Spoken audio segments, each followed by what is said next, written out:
Tu es trop gros pour être mon fils. Va-t'en, sale porc, cria Kyle. Je suis immédiatement intervenu pour protéger Lucas.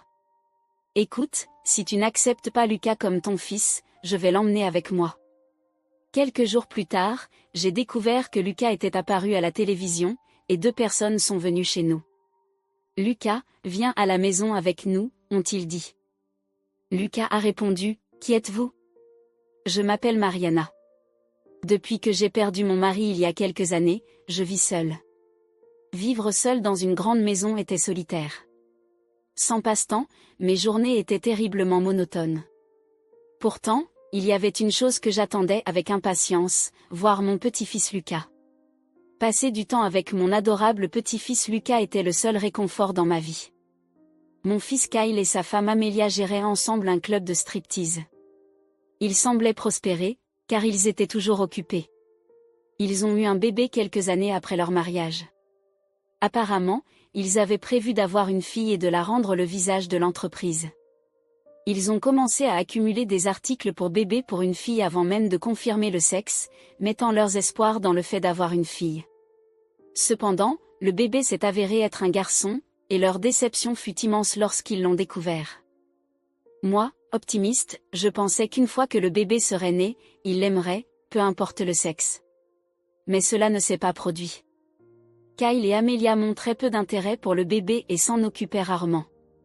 Ils ne se sont même pas souciés de lui donner un nom. Impatiente, j'ai suggéré quelques noms et ils ont choisi Lucas de ma liste.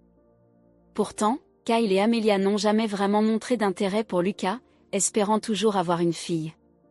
Mais ils n'ont jamais eu un autre enfant. Graduellement, Amelia a commencé à ressentir du ressentiment envers Lucas. Tout est de ta faute.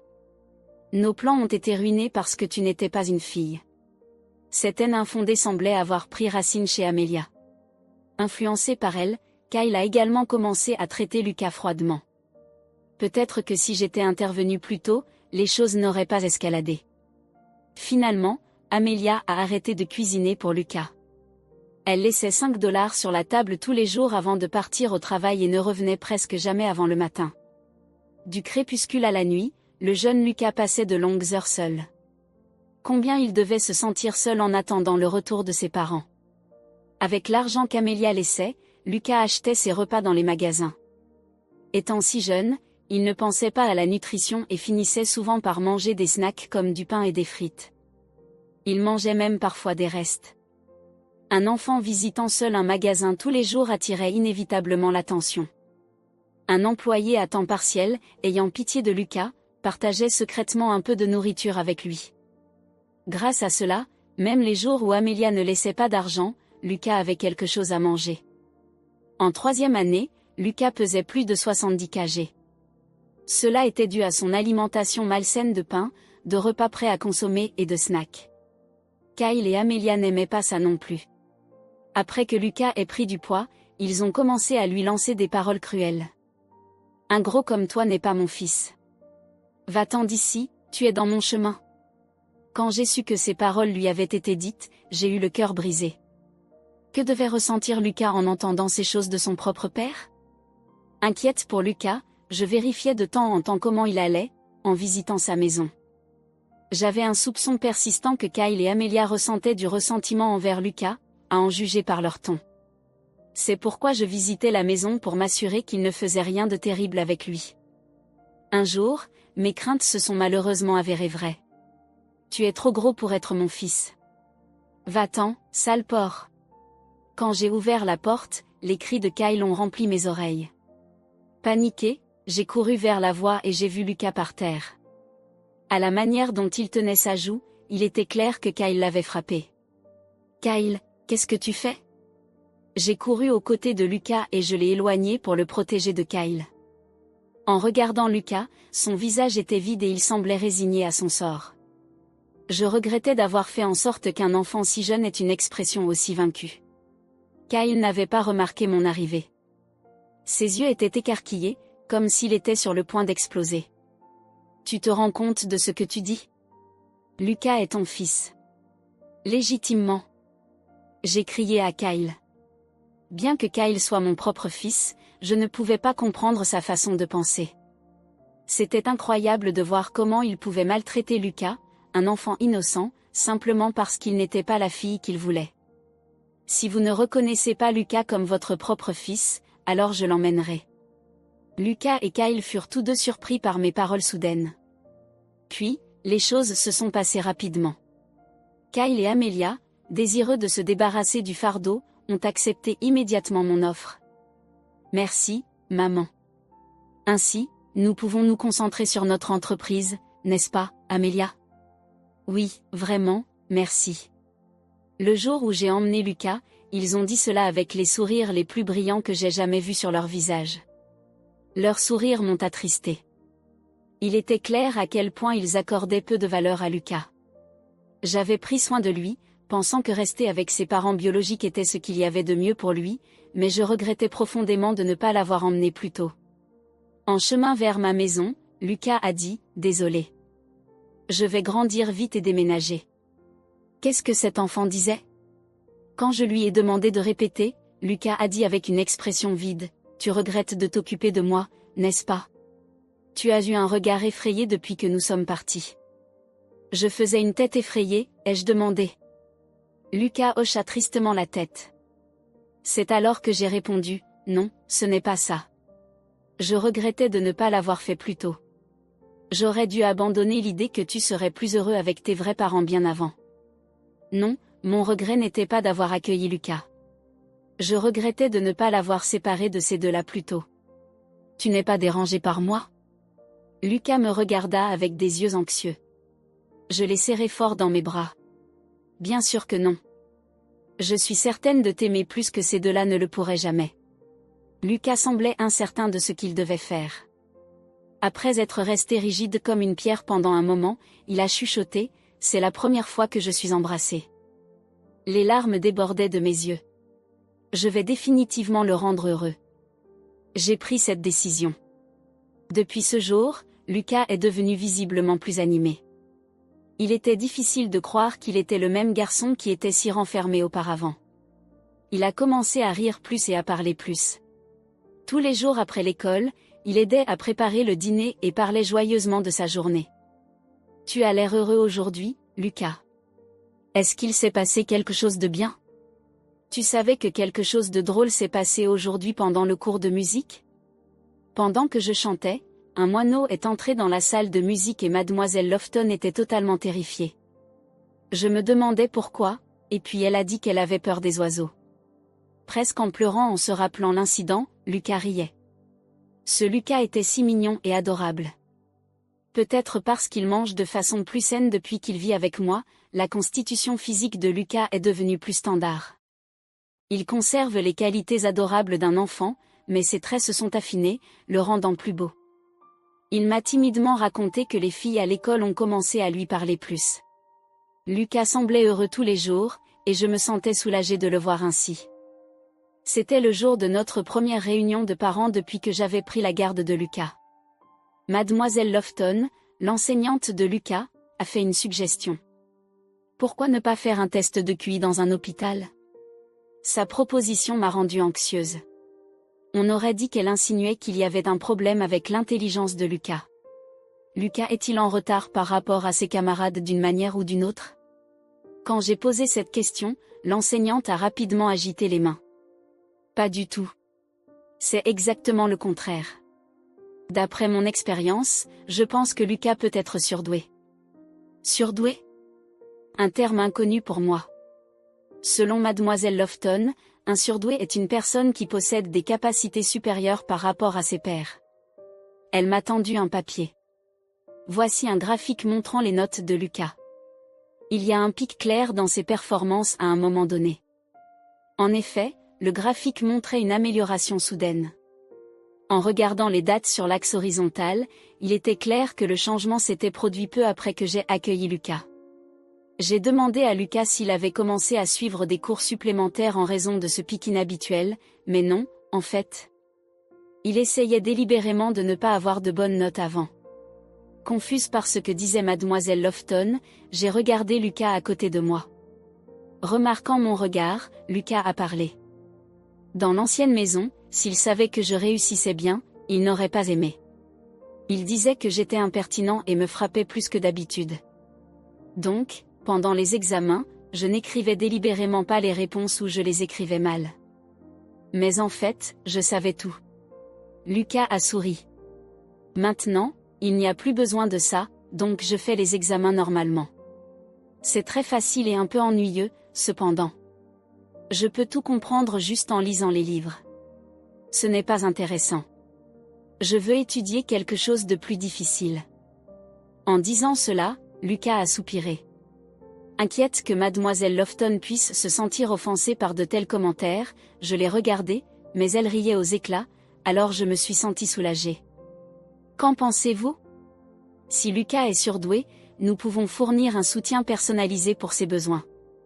Pourquoi ne pas essayer le test à l'hôpital si cela peut bénéficier à Lucas? Avec cette pensée, j'ai décidé d'emmener Lucas à l'hôpital cette semaine-là. En effet, d'après son comportement à l'école et à la maison et les résultats du test de QI, il est possible que Lucas soit surdoué. Le médecin a clairement affirmé que le QI de Lucas était bien supérieur à la moyenne, et j'étais surprise. Je n'avais aucune idée que Lucas était si intelligent.